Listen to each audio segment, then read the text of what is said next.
U.S.-Mexico border is intensifying as Texas towns along the Rio Grande expect a large influx of migrants over the next few days. U.S. Customs and Border Protection said the agency's top official has met with authorities in Mexico to work on ways to secure the shared border. ABC's Maria Villarreal is in Eagle Pass, Texas, with the latest. Maria, I know you had a chance to speak with the state representative from Eagle Pass. What did he tell you?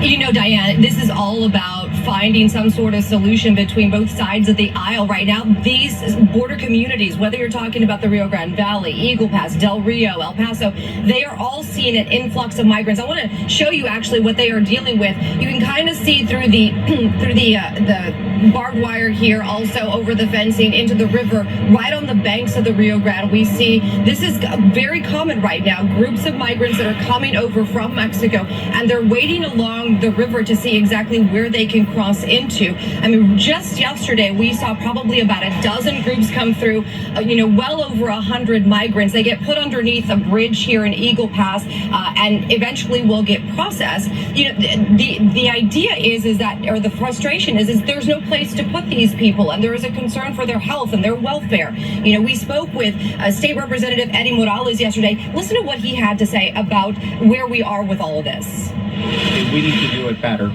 but at the same time, it doesn't mean that you treat them inhumanely. And I think that that's what the city council then heard, and that's why then they were taking the position of, we're going to end this criminal trespass affidavit in Shelby Park and the golf course. Now, last week, the mayor had to initiate it again because of the thousands that were crossing through here. So we did have the mayor sign the criminal trespass affidavit. It is in place, and there can be arrests because of the huge number of increases that we were seeing through the Shelby Park and the golf course. So really, Diane, all of these are band-aids for the immigration issue that we are having all along the border right now. And Maria, are the federal government and Texas making any headway on this issue as they try to find a resolution together?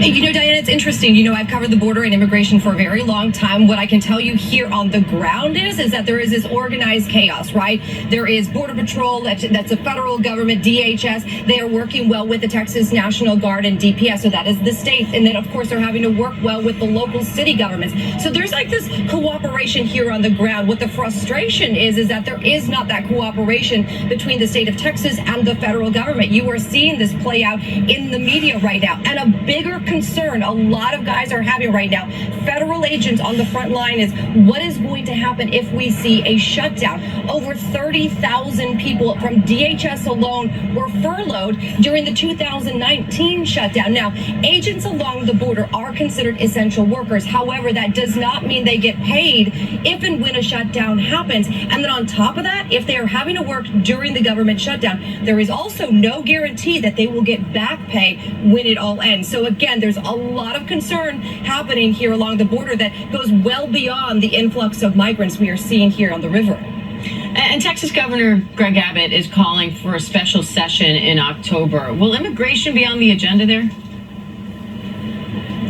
So as of right now, immigration is not on that special session agenda. However, we have a number of people that we are speaking with, state legislators that are saying it has to be on the agenda because clearly we are seeing the repercussions in our own backyard. So really they are asking Governor Abbott to reconsider putting immigration on the agenda for the special session in October. However, they're not asking for more money to go to security. They want to see a comprehensive, policy that could potentially allow these migrants to come into Texas, pay a fee, some sort of fee, allow them to work here in this state alone while they are waiting for their asylum cases, track them as well, and then really put them to work while they are waiting. So again, these are just some of the solutions that are being thrown out by legislators here in Texas. They know that if they don't fix the problem here locally, it will just get worse.